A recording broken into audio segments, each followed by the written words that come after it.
Okay, so what we got is the Mini Cooper Mini 1 2013, and what we've done is we've installed the rear view mirror, 2-in-1 dash cam and reverse camera system.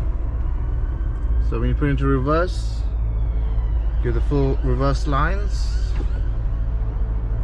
and also you can have it as view as well. You can control the system there, and you can also see the front and the back at the same time.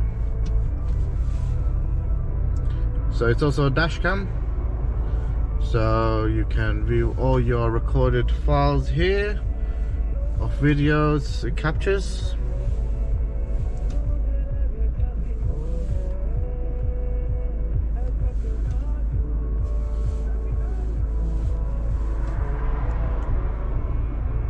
So if you want something like this installed on yours Mini Cooper, see the link down below. Thank you for watching. Make sure to like and subscribe to our channel.